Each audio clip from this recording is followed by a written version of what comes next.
Thank you very much. Good afternoon. Good afternoon.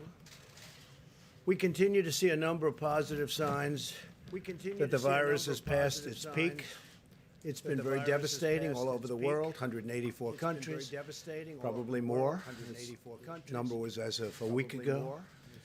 Dr. Birx will walk through some of these trends in a few moments, but they're very positive trends for winning. We're going to win. We're going to close it out.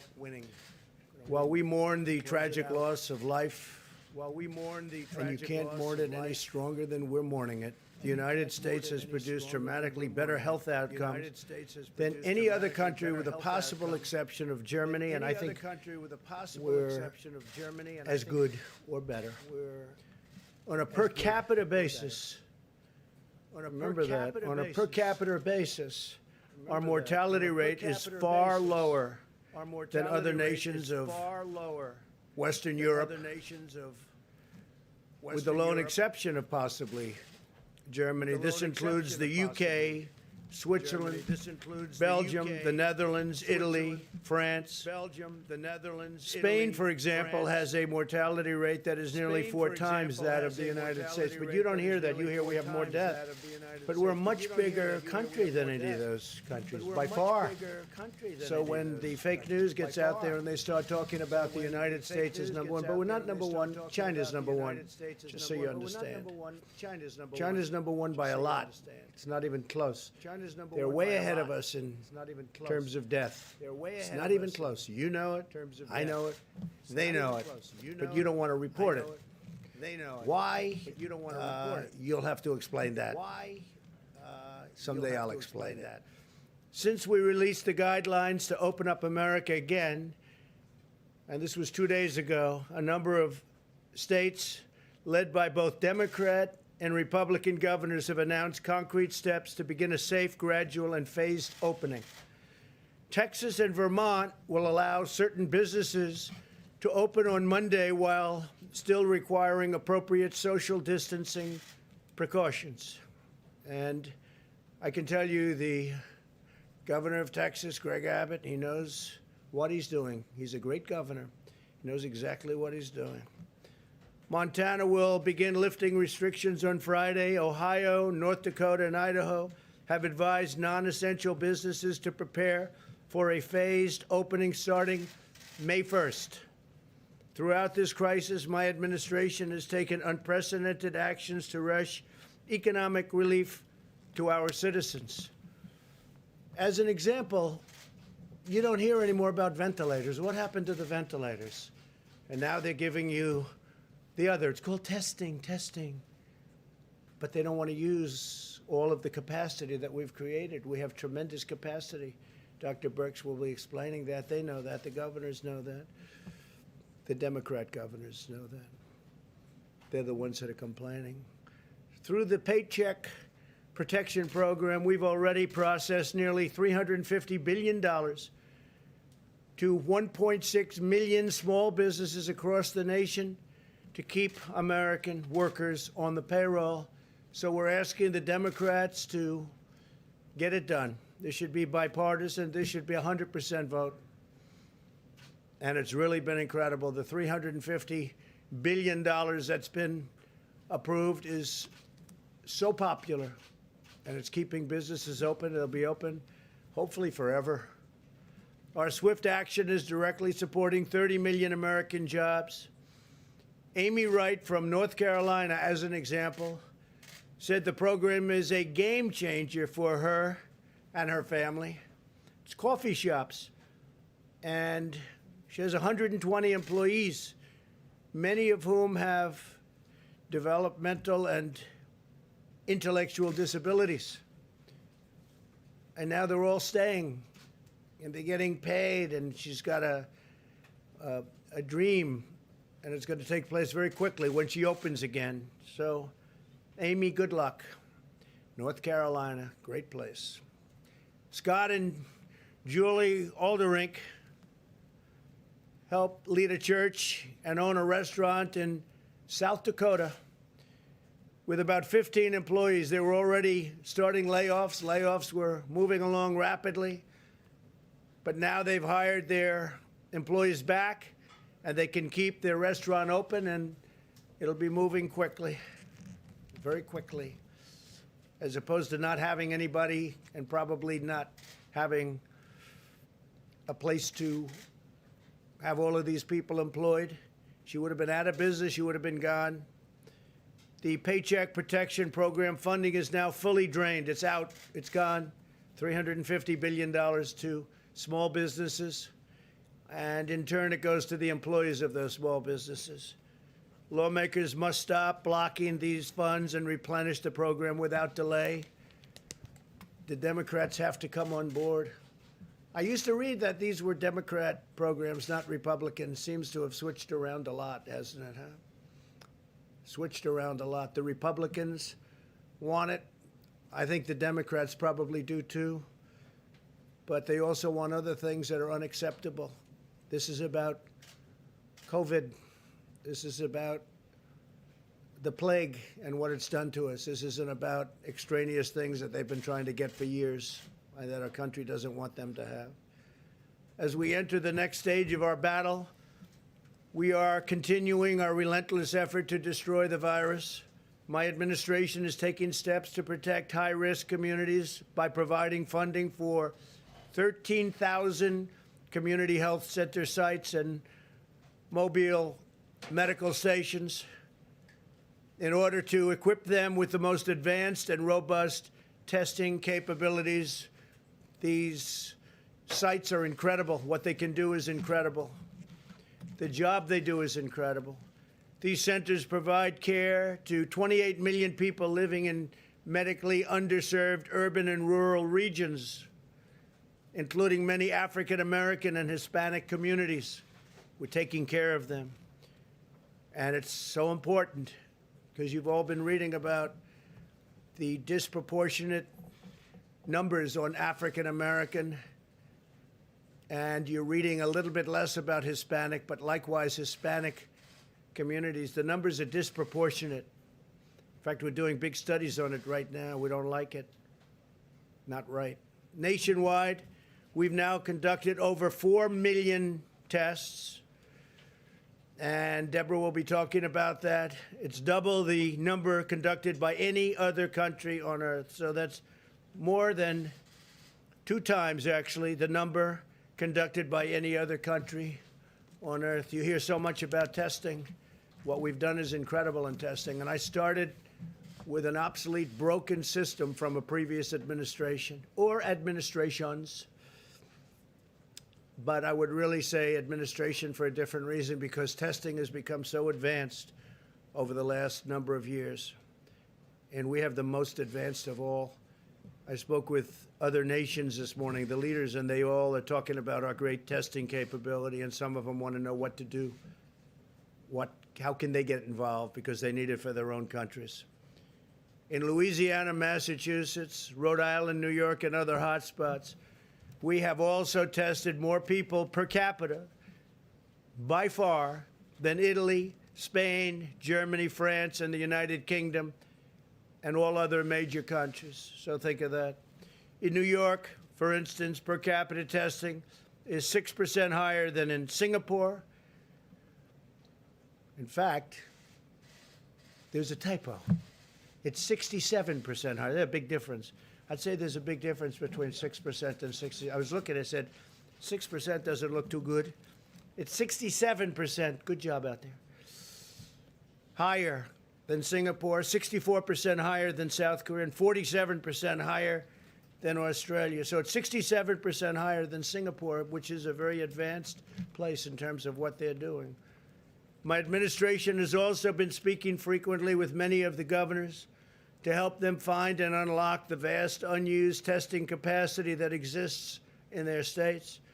Dr. Birx discussed yesterday the commercial and academic laboratories in the states have tremendous unused capability, which they can use. The governor should use it. Tremendous unused capability. They're waiting for business from these governors that some of them complain. I must tell you, for the most part, we're getting along great with them, but some of them like to complain. But I still go back, because the hardest thing of all, by far, by a factor of 20 is the ventilators, and now we're the king of ventilators. We have ventilators. We're going to be helping other countries very soon. We're going to be helping Mexico. I spoke with the president of Mexico. He's great guy. And I told him we're going to be helping him. They desperately in Mexico need ventilators, and I told him we're going to be helping him very substantially. We're in a position to do that. We're building now thousands a week, and they're coming in rapidly, and they're very, very high quality. But we're also helping governors to develop strategies to smartly deploy their testing capacity to protect vulnerable and underserved populations while getting Americans at lower risk safely back to work. So again, we have tremendous testing capacity. Now, a lot of people like the Abbott test that we came up with. Abbott, it's a brand new technology, brand new test. It's great. It's 5 minutes, boom, you put it in.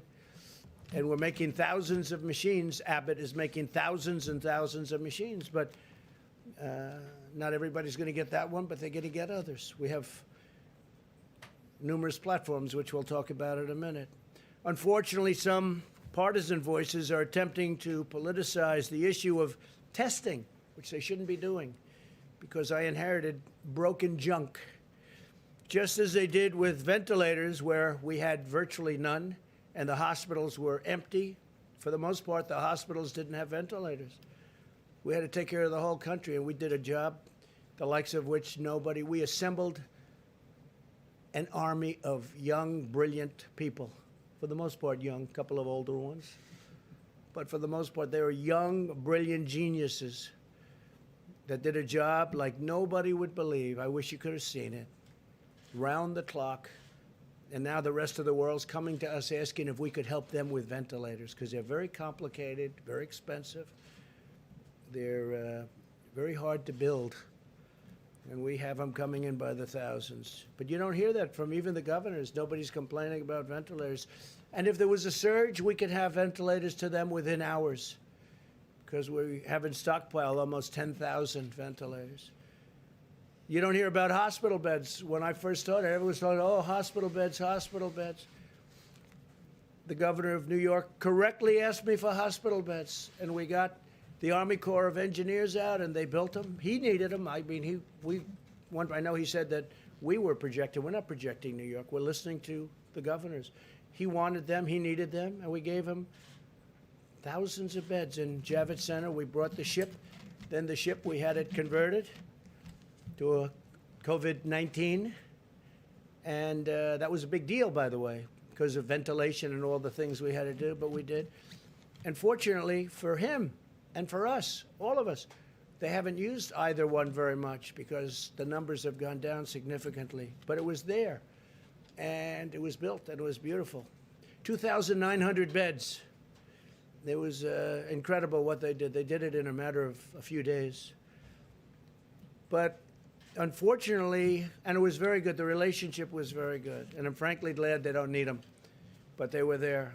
Louisiana, the same thing. I think the governor, Democrat, good guy. And he will, I think, tell you a story that we had more than enough. And I said, well, we're supposed to build one more. I called him. I said, you know, if we don't have to build this hospital, it was an additional anywhere from 500 to 1,000 beds. If you don't need it, would it be possible that we don't build it? Would like to build it someplace else, or not build it at all and save money, which is okay for government too. Use it someplace else. And he called me back the next day and he said, sir, we don't need it. I said, that's great that you say that. I appreciate it. And he didn't need it. But we were ready to go. We took good care of Louisiana. We took good care of Michigan. We took good care of every place. We didn't miss a trick. And we're in great shape on testing. We have different platforms. We actually have 9 different platforms, and on Monday we're going to be adding one that'll be 9 to 10. I don't like to count on them before they're up, but we'll have anywhere from 9 to 10 platforms with a tremendous testing capability, and people can go, and especially with phase 1. Now, at the same time, just like with ventilators, we're building now the best ventilators. Just like with ventilators, our testing is getting better and better. I took the first test. The first test was not pleasant. This was not a pleasant thing. I said, you got to be kidding, to the doctor. You got to be kidding. up your nose, and then we hang a right, and it goes down here, and then we'll wiggle it around here under your eye, and then we'll pull it out, and we'll say, I said, no, there's no way that can happen. Is that the way it goes? You sure? This was a very unpleasant test. And then I was tested a few weeks later with the new test that just came out, the Abbott, where they just touch your nose, basically, and they put it in a machine, and literally a few minutes later, they tell you if you're fine. And I was lucky in both cases, because I've seen the damage that this does to people. But we have great tests. They've really gotten better and better and better as we go along. But we have a tremendous lab capability, laboratory capability all over the country.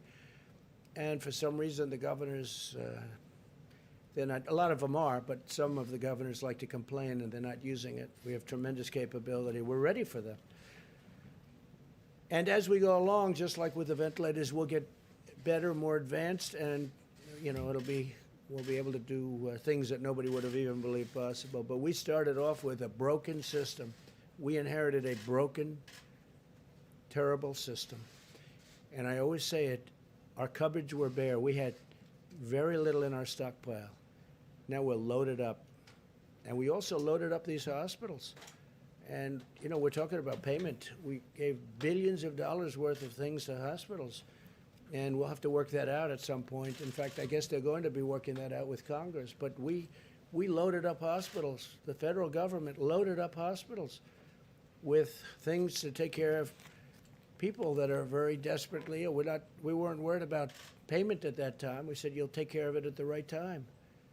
But we gave billions and billions and billions of dollars worth of medical goods and medicines and equipment to hospitals. And we'll work it out with them. But people don't like to talk about that. So we have done a job that nobody believed. This was a military and private enterprises march. We marched. And unfortunately, with the other side, because they're viewing it as an election. How did President Trump do? Oh, he did terribly. Let's see. He did terribly. Oh, but we just got them the ventilators that they didn't have that they should have had. We just got them hospital beds by the thousands. We just got them testing that they don't even know how to use. In some cases, they have machines that they're only using 5% and 10% of the machine because they have an advanced machine and they don't know how to use it. It can do much more. So we've had people explain how to use it. So I don't know. I don't think I'd do that on the other side. I really don't. I think that here we have a crisis and we have to work together, and I hope we're going to work together. But we're moving along, and we're moving along well. We're moving along well. This should not be a partisan witch hunt, like the Russia witch hunt that turned out to be a total phony deal. Unfortunately, some of these voices, though, are attempting to bring this into politics, and whether it's testing or ventilators or hospital beds or other dimensions of our sweeping public health response, we have had a sweeping response. In speaking to the leaders of other countries this morning, they said, this is incredible the way you've done this so quickly. We're only talking about a few weeks since everybody knew this was such a big problem. And the rest of the world is watching, and they respect what we've done, because I don't think anybody else, I know nobody else could have done what we've done. And we started with garbage. As our expert said yesterday, America's testing capability and capacity is fully sufficient to begin opening up the country totally. Indeed, our system is by far the most robust and advanced anywhere in the world by far. The rest of the world will tell you that. I spoke this morning to a friend of mine, President Moon of South Korea. He just won the election. He won it by a lot. He had a big victory, which I was happy about. And he was saying what a great job we've done in this country. I told him the same thing. He said, what a great job we've done here in this country. So I appreciated that. He had a great, by the way, he had a great victory, and we're very happy about that from the standpoint of our country, working very well with them. South Korea. as we approach, and the approach that we use, but as we approach, hopefully, the downward side of what's going on, I think you're going to see some incredible hard facts and evidence that what we did was right. There's a lot of talk about herd, the word herd. I don't want to show you charts of people that went a different way, but it's scary. It's scary. We would have had, I think, millions of people die had we done a different way. And I think numbers are just coming out where they're estimating 60,000 people will die. That's horrible. I always say one person is too much, especially in this case when it could have been stopped in China. Could have been stopped in China before it started. And it wasn't. And the whole world is suffering because of it. But this herd concept, and everybody had to think of it at the beginning because look at us. We have the greatest economy in the history of the world. Better than China, better than any country in the world, better than any country has ever had. We had the highest stock market in history by far. And I'm honored by the fact that it has started to go up very substantially. That's because the market is smart. The market is actually brilliant. I've seen it. And they're viewing it like we've done a good job. They view it that way. Because if you would have told me that we're at 24,000 or beyond, and the highest we were ever was, we never hit 30. We were getting close to 30. So let's say around 29,000, we're at 24. We were heading down. I would start to say, oh, wow, we may be heading into territory where I started. I didn't like that. Now we're way up. But if you would have said to me with what we've gone through, not caused by our country or our people or not caused by certainly anybody within our country, but if you would have said that after going through this horrible plague, that we'd have a stock market that's much, much higher than when I started, much higher than where I started. And I think I think we have tremendous momentum. We have a big election coming up, but I think we have tremendous momentum. First, we get rid of the plague. And because of what we're doing with the PPP, what we're doing with the paycheck, as we call it, I think we have a chance to have these companies get back to action quickly. But our approach to testing is based on facts, data, and very hard evidence, not partisan agendas or coordinated political talking points. Mike Pence, who's a phenomenal guy, is making the commencement address right now at the Air Force Academy, where they're being very politically correct. Everyone's standing not 6 feet, but 10 feet apart, okay? And it's very different. I made that speech last year. I'm going to West Point. I think they're changing the date to June 13th because of what's going on in New York. They're moving it to June 13th, West Point. So I'm doing that commencement speech, and they're going to have, sad, but it's a big start. They're going to have the cadets. They may not have the parents, but they're going to have the cadets. The parents are so proud of them. I know at the Air Force Academy, where Mike is speaking right now, they don't have the parents. They have the cadets. They're very, very widespread.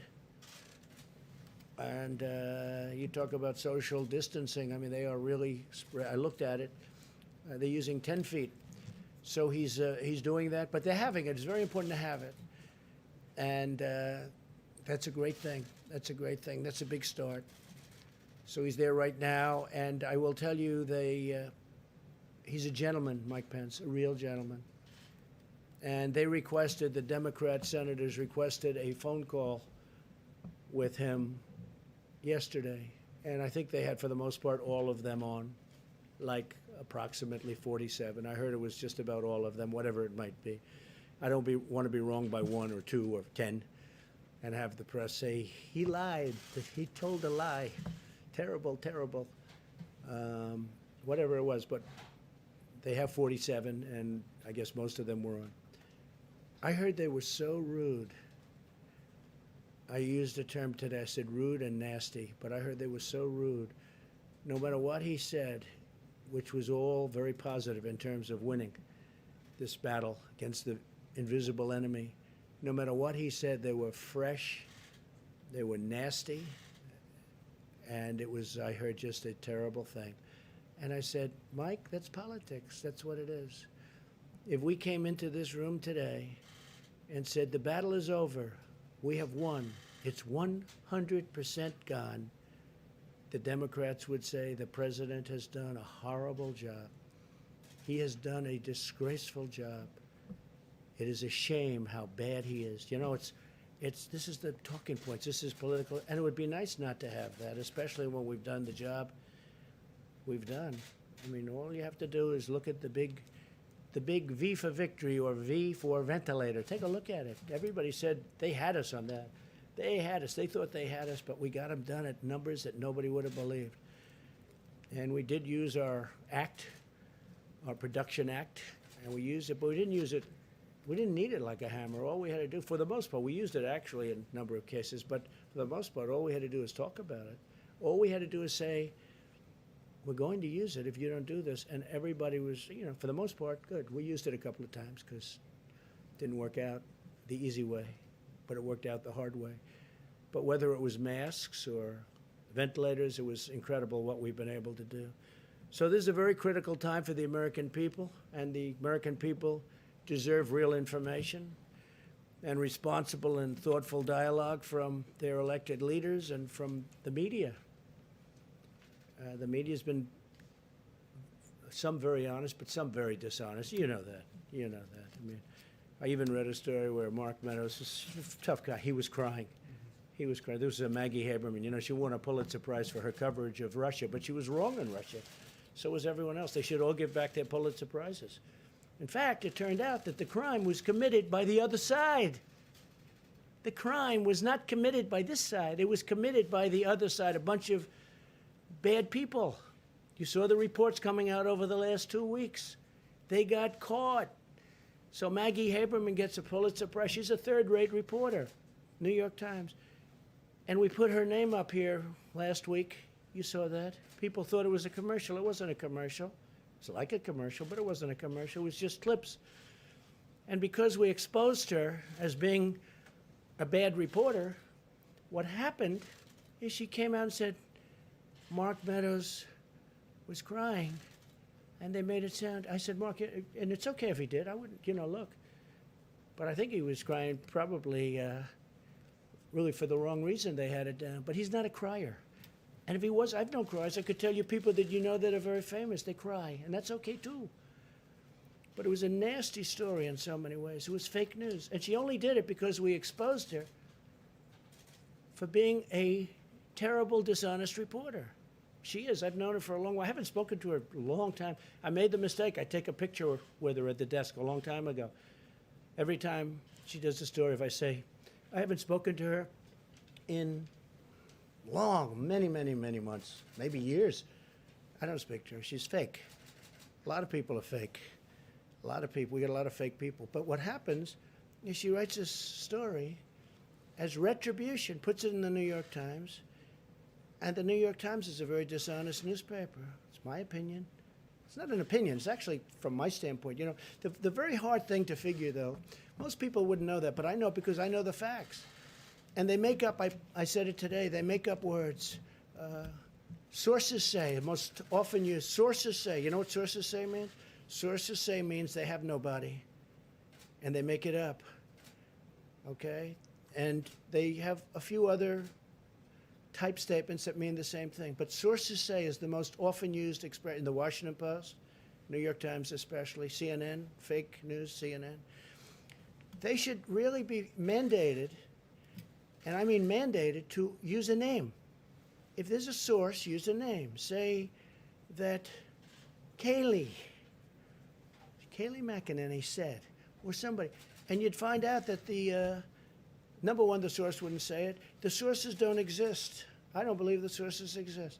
And I try and tell this, you know, the beautiful thing about doing these conferences is that we have tremendous numbers of viewers, and I'm able to reach the viewers without having to go through fake news where they make a good story into a bad story. So with all of that, it's been an incredible period of time.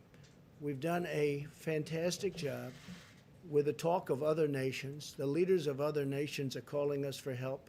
They're calling us for equipment. They're calling us for testing capacities. Now, with the testing, we are going further. Deborah's going to talk about that now. With the testing, we have some other tests coming up that are going to be, I think, phenomenal. I think they're going to blow away everything as soon as they come out, and we're going to get them out as soon as possible. But I'd like to ask Dr. Birx to come up and say a few words about where we've come, how far we've come, and more importantly, where we're going from this point, because honestly, it's quite amazing. Thank you very much. Thank you, Mr. President. If we could have the first slide.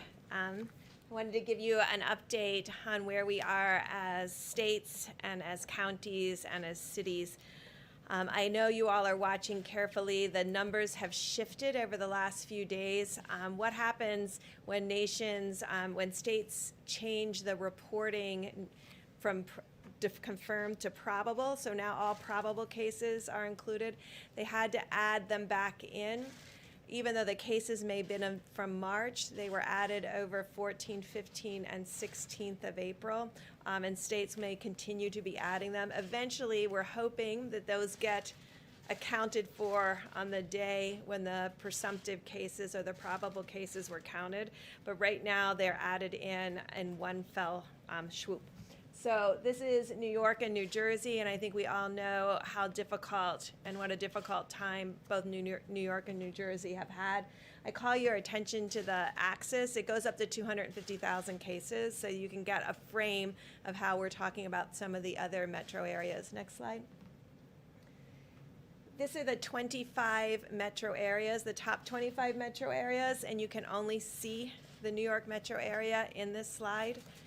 Again, the axis goes up to about 300,000. It includes the New Jersey part of the metro area as well as part of southern Connecticut. Next slide. But if I take New York out, and the reason I wanted to do that, now the axis is 1/10 of the previous axis. So that previous axis, the previous slide, 300,000. This slide, 30,000. So that will give you a frame of reference for some of these other metros. The reason I wanted to show you this is cumulative cases, and we are still tracking very closely the issues in Chicago and Boston. But on this slide, I hope you can see the yellow line. That is Detroit. And Detroit and this mayor of Detroit has really done an extraordinary job, and the people of Detroit have done an extraordinary job with their social distancing. The other line I want to call your attention to is the line here. This is New Orleans. And I think, frankly, I was concerned about New Orleans because they had a lot of pre-existing comorbidities. They have 2 or 3 major hospitals, but cover a very large area of geographic area. And that other blue line that you can see that's down right here, that's the Seattle line. And you can see that their response, because of the nursing home alert, they were one of the first states and the first metro areas to really move to social distancing. And so they've really never had a peak like many of the other metros. Next slide. And then I just want to take you through some of these new case graphics. That was cumulative cases. This is daily cases. And obviously there's a lot of variability in reporting, but you get a sense over time when you look at daily cases. So New Orleans is on panel on your left and Baton Rouge on your right. But you can see clearly New Orleans about a month ago, very low levels, probably less than 50 cases, large peak and spike around the beginning of April, and they have come down, and they have down to very few cases. Again, I showed you before how both their syndromic cases have come down as well as their actual number of cases. Next slide.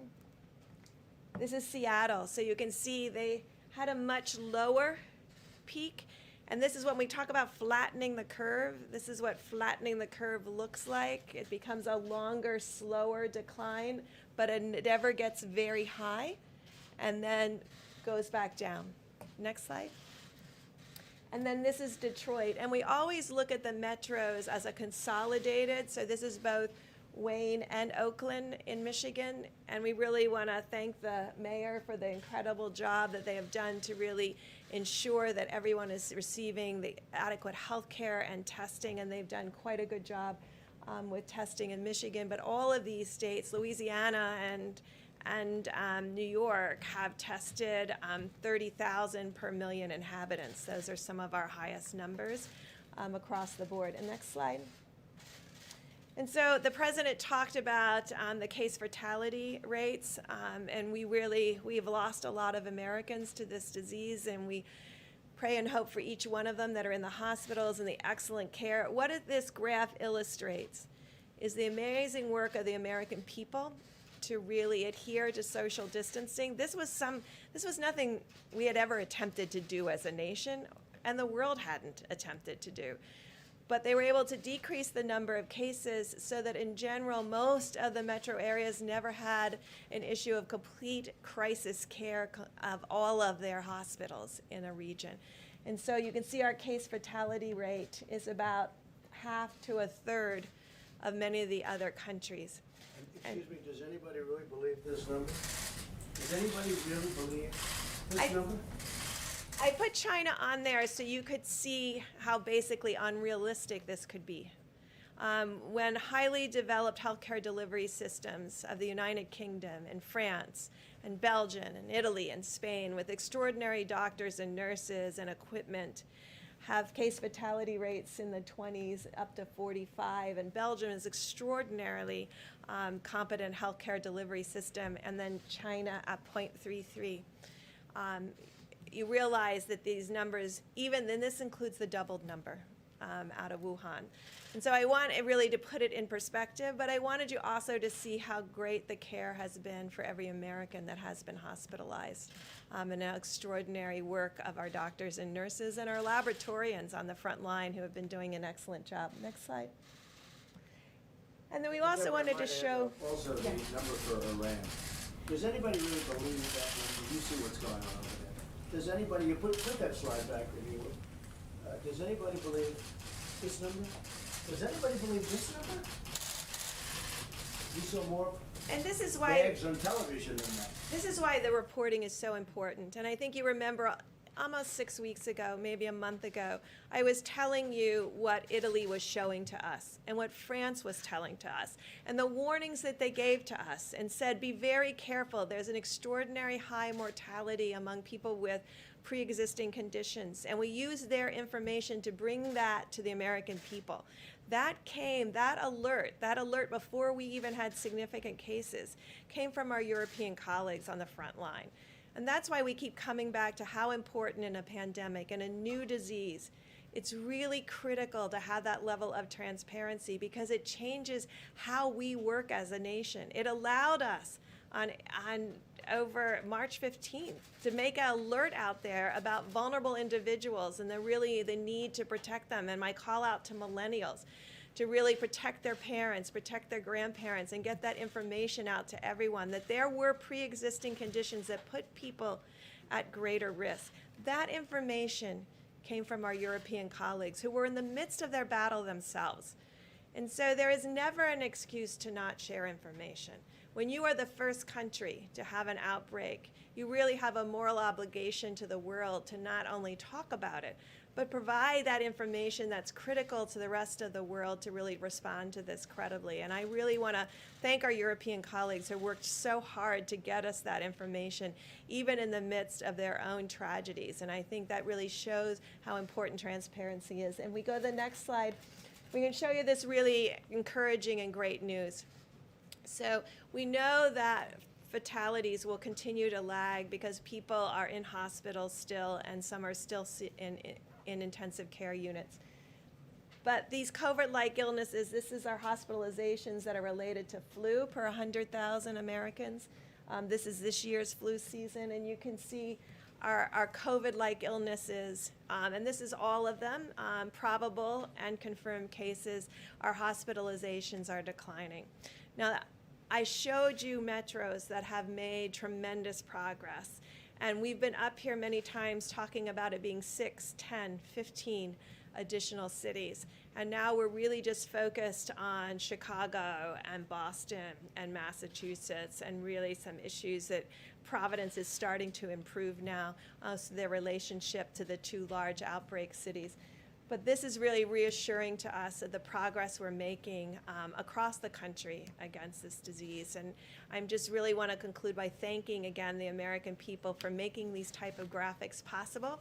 Thank the data team who puts these together for me. So they are working till about 3:30 every morning to make sure that we have the most up-to-date information. That's the data that goes to our supply chain individuals to ensure that every hospital in every state and every community has what they need based on data, and to make sure that we're serving the needs of the American people as effectively as possible. Thank you, Mr. President. Thank you very much. That's a fantastic job. Sit, yes. Thank you very much. The fact is that we've been learning a lot from Deborah and Tony and so many of the professionals, the director.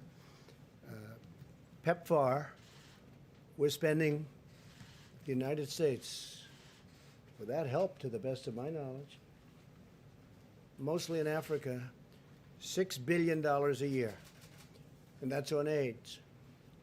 What we've done for AIDS in Africa is unbelievable. We spend $6 billion a year. That's been going on for a long time. Nobody knows that. You've never heard that. I've never heard that. $6 billion a year. Millions of people are living right now, and living very comfortably, because of the fact that we have found the answer to that horrible, horrible plague. That was a plague. But we spend $6 billion a year. And from what I hear, it's very well spent, done by professionals, including this great professional right here. That was the thing that you worked hardest on, and something that was very close to her heart. So it's, it's something that I think people should start hearing. The World Health Organization, we're just finding more and more problems, and we spend this money really well. There are other ways we can spend the $500 million. That's $500 million. This is $6 billion. But we can find other ways to spend it where people are going to be helped, we think, in a much greater way. We're doing some research on certain people that take a lot of credit for what they do. And NIH is giving away a lot of money, We give away for many years, they give away a lot of money. And some people complain and some people don't. Some people are extremely happy. So we're looking into that also. They're giving away approximately, as I understand it recently, more than $32 billion a year. $32 billion. And so we've been looking at that for a while, and we're going to be having some statements to be made about that. $32 billion a year. It's a lot of money, and we want to make sure it's being spent wisely, and we've been doing that, by the way, and we'll have some statements on that. And those are much bigger numbers than what we're talking about with national. If you look at, with our friends from wherever they come from, 500 million is a lot of money, but it's not a lot compared to the kind of money that we give out.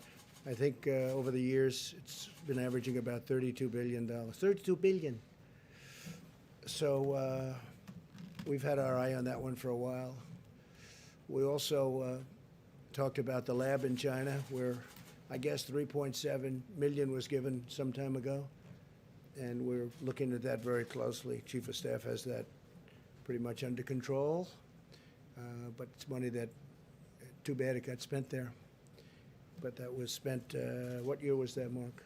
It was 4 or 5 years ago. Over the last 6 years. 6 years ago, approximately.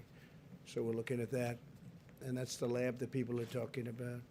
All right, so we're looking at a lot of things. There's tremendous waste in our government. We found it in many different ways and in many different forms. And this is one of them. This is one of them. We can spend, I was talking to Dr. Birx, we can spend $500 million using all of it in a much more efficient manner if we choose to do that. And it'll be to the good of many more people than are getting it right now. But you look at the mistakes that were made, I mean, so late, long after I said we have to close off our country. They were actually against our closing off our country to China when I did that in January. they were against that. They didn't like the idea of closing off our country. They said it was a bad thing to do, actually. And they've since taken that back. But it was a very lucky thing that we did it. Very lucky. We would have had numbers that were very significantly greater. Tony Fauci said that. He said it would have been very significantly greater had we not done that. So we made a lot of moves that were good moves, but it's still a very depressing subject because it's a lot of death. And if it was stopped very early on at the source, before it started blowing into these proportions, you have 184 countries that would have been in a lot better shape. But our country is getting back, and I expect that we're going to be bigger, better, and stronger than ever before. I will take a few questions. Jeff? Mr. President, you've mentioned, and the doctor has mentioned China a few times today, that clearly suggesting that the data has not been good. And that Well, you tell me, do you think that data is good when you see that? Do you think that's correct, okay? Do you honestly believe that's correct? pretty dramatic contrast. So my question for Dramatic? you, Yeah, that's dramatic. so my question for you, sir, is Why didn't the press, why didn't you people figure that out, though? Why do we have to put up a chart? The number is impossible, it's an impossible number to hit. But why haven't you come up and said that? the question, sir, is China now cooperating with the United States to figure out what happened, and what do you want from them now? Well, they said they're doing an investigation, that they're doing an investigation. So let's see what happens with their investigation, but we're doing investigations also. Yeah, go ahead, please. Thank you, sir. You've spoken, we heard Dr. Burks a moment ago say that every country has a responsibility to tell the rest of the world what's going on.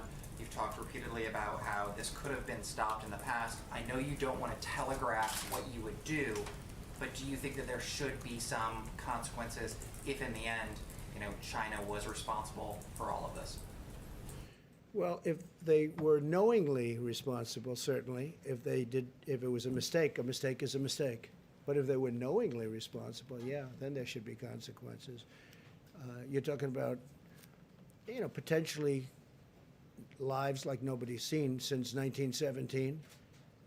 And, the other thing, had we not done what we did in terms of closing, because there is that concept of let's let it ride.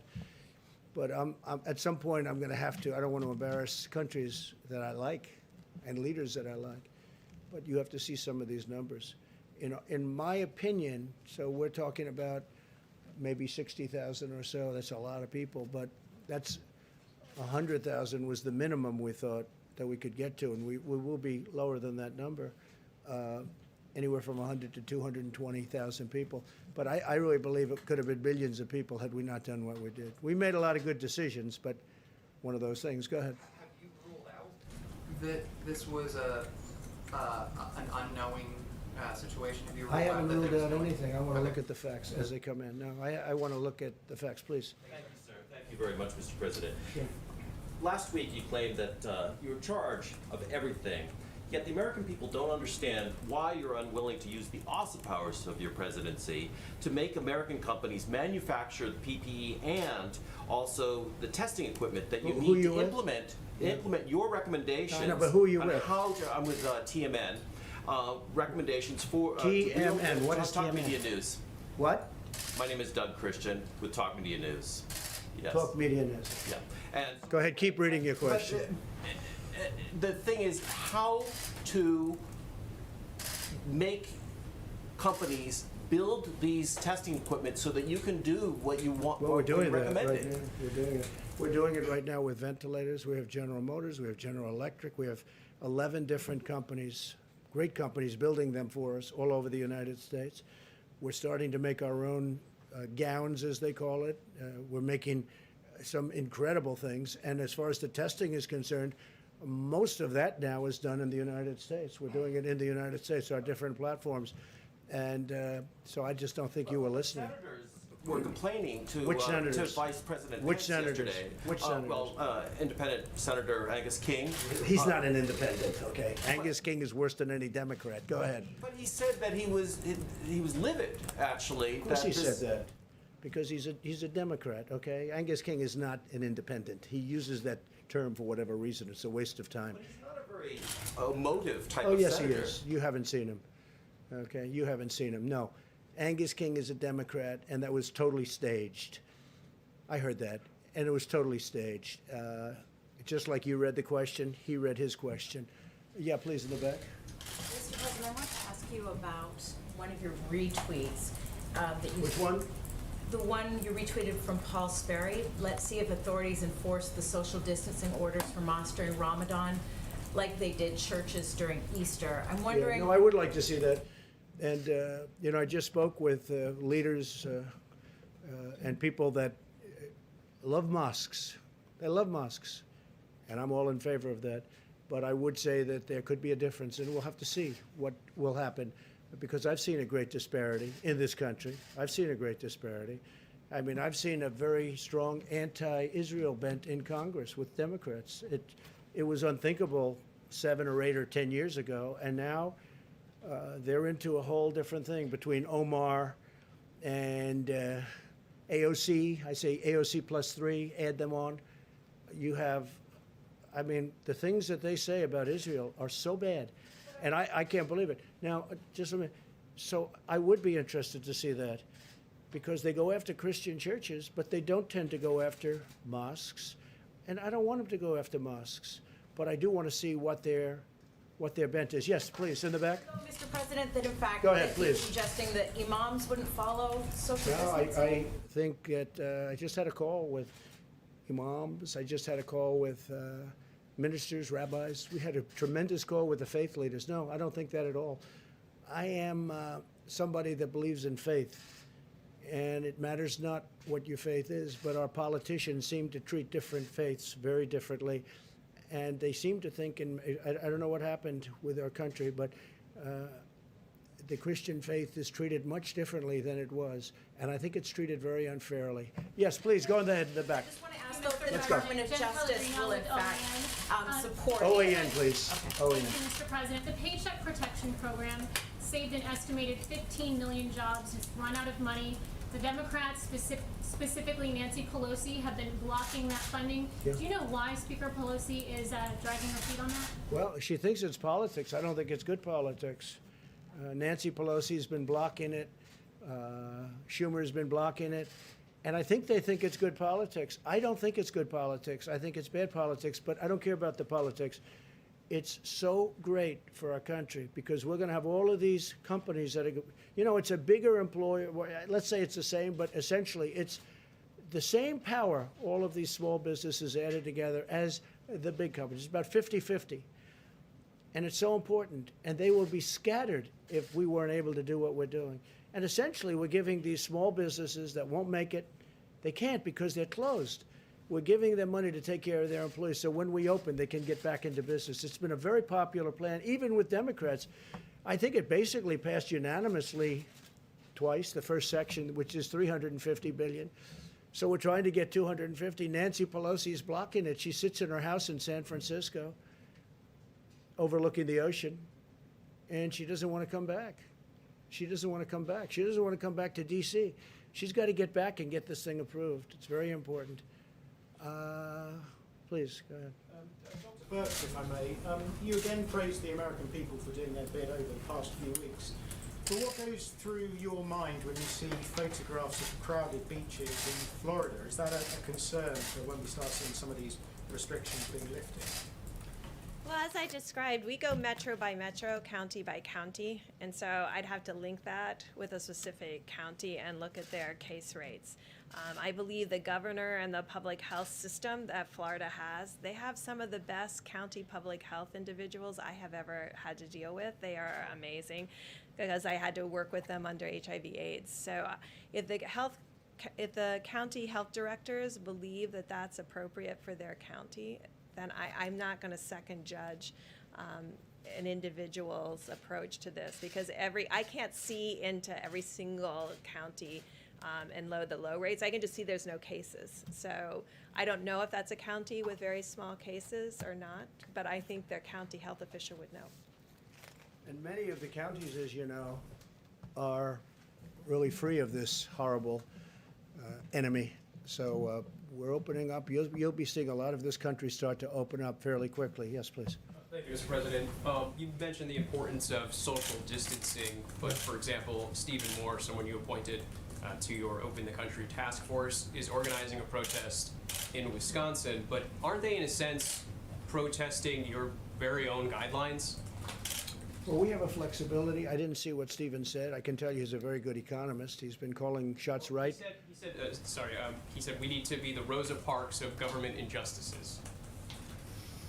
Well, there is a lot of injustice. When you look at Virginia, where they want to take your guns away, if they want to violate your Second Amendment, when you look at, I mean, look, I'm getting along very nicely with the governor of Michigan, but she has things, don't buy paint, don't buy roses, don't buy, I mean, she's got all these crazy things. I really believe somebody sitting in their boat in a lake should be okay. They shouldn't arrest people. Some of them are being unreasonable. I really believe that. They're being unreasonable. But I think Virginia is a great case, though, because they're using this. They're trying to take your guns away in Virginia. And if people in Virginia aren't careful, that's what's going to happen to them.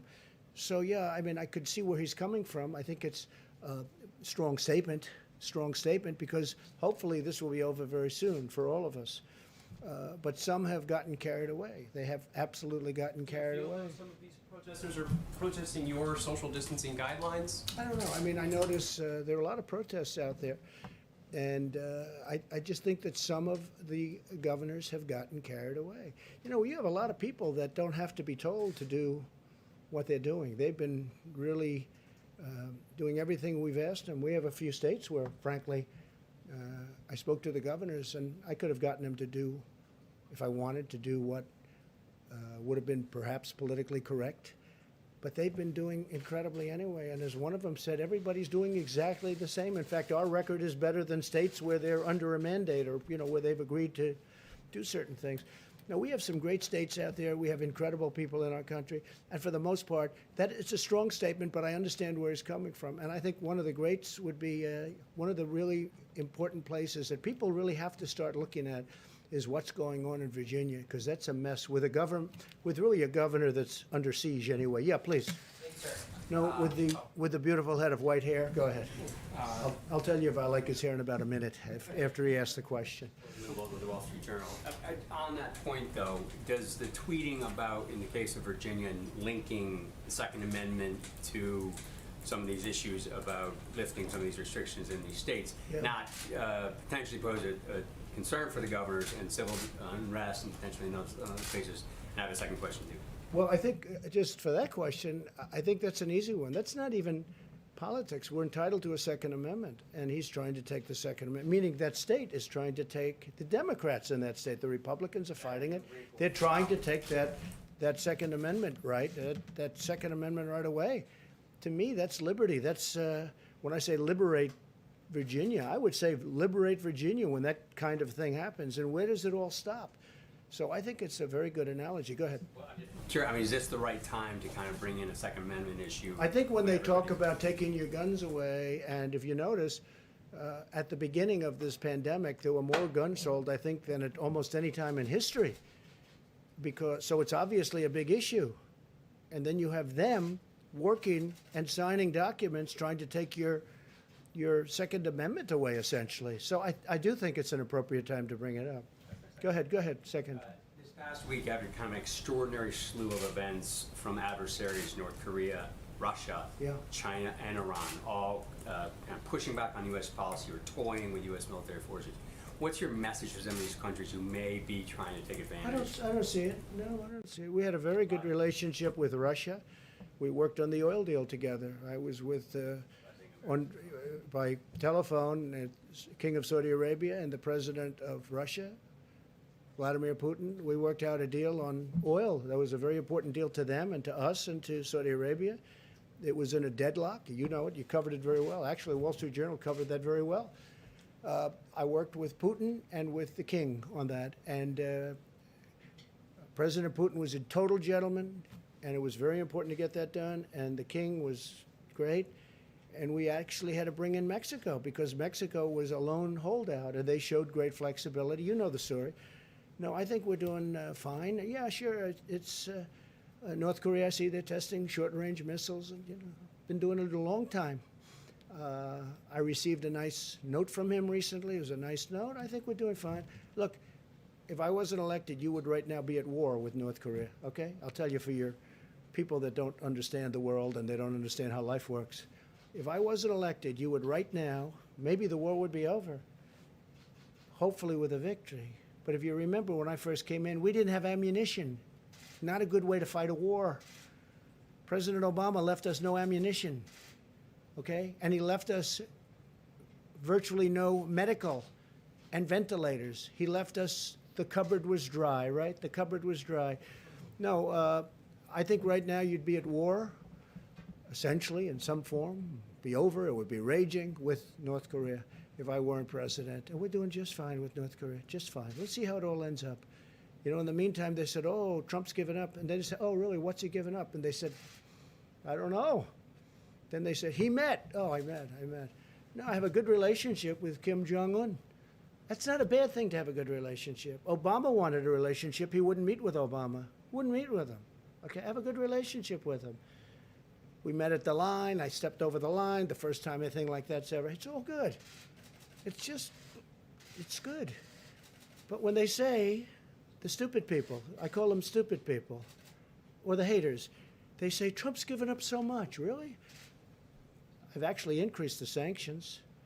China's been very good on the border. In fact, right now, the border is stone cold closed between China and North Korea.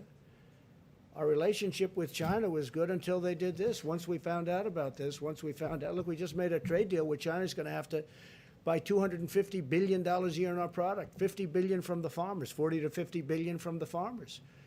The relationship was good when we were signing that, but then all of a sudden you hear about this. So it's a big difference. You know, the question was asked, would you be angry at China?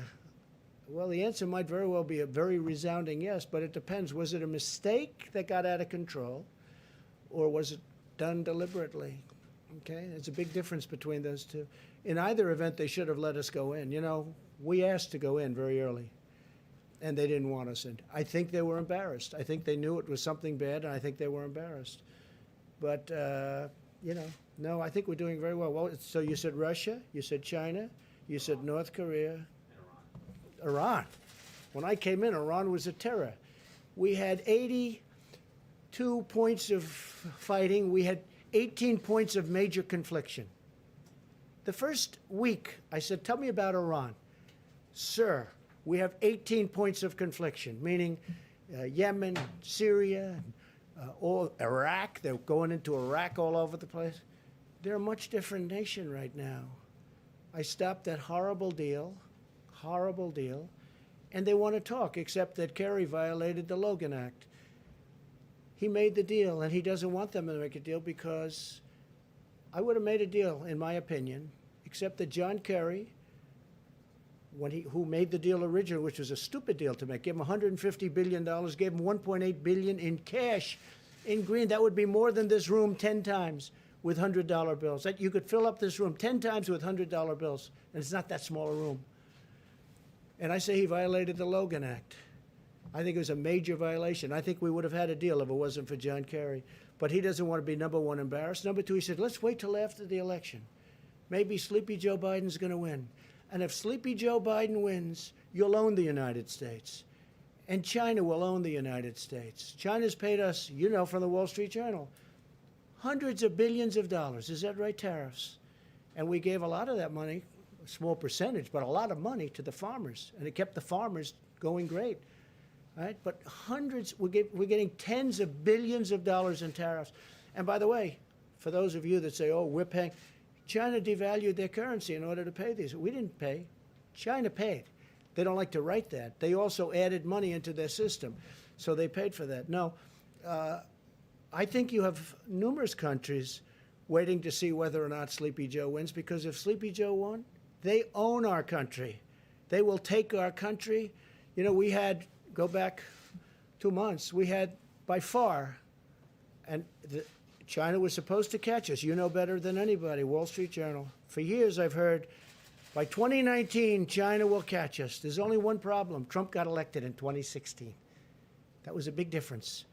And we were going leaps and bounds above China. And before the problem with the plague, right? China was having the worst year they've had in 67 years. That was before the plague. Now they're getting really hurt, and so is everybody getting hurt. I don't want them to get hurt, but they're all getting hurt. Everybody's getting hurt. It's a horrible thing that's happened. But we had the greatest economy in the world by far. China isn't even close. Go back 2 months. And we're going to keep it that way. But when you mention Iran, Iran is a much different country than it was. When I first came in, Iran was going to take over the entire Middle East. Right now, they just want to survive. They're having protests every week. They're loaded up with the plague, which I don't want. I've offered to help them if they want. If they need ventilators, which they do, I would send them ventilators. We have thousands of excess ventilators coming in, and here we have a stockpile of ventilators, and we're starting to send them so that hospitals can fill up their stockpile, which they should have. New York had a chance to get 16,000 ventilators, and they chose not to do it, and I understand that. It's a hard decision for a thing that may or may not happen. I fully understand that. I'm not even complaining about that. I'm only saying this. Iran was a terror when I came into office. Right now, they don't want to mess around with us. They don't want to mess around with us. Two things. North Korea, same sanctions we've always had, except more. We haven't given anything. I think you'll hopefully take that back to the Wall Street Journal because they really don't understand it. They really don't. And with Iran, I mean, that's a different country right now. And they want to make a deal. The only reason they don't, they're being shamed in because the guy that gave them the sweetheart didn't want to met with them many times. He should have never met with them. And in my opinion, he's telling them, don't wait. Maybe Trump will lose, and then you can negotiate with a patsy, with a weak guy, and you'll take over between you and Russia.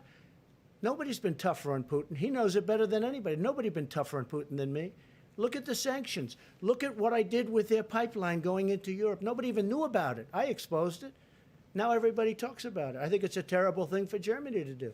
But at the same time, I have a very good relationship with Putin, and I was able to make a deal with Russia and Saudi Arabia and OPEC Plus. They call it OPEC Plus. That's going to save us, Texas, North Dakota, Oklahoma, other states, energy states, going to save us hundreds of thousands of jobs. And in fact, your paper wrote an incredible editorial for a change that Trump made a great deal for our country. That was a nice thing. I was shocked to see it coming out of the Wall Street Journal. Thank you all very much. We'll see you tomorrow. Thank you. Thank you very much.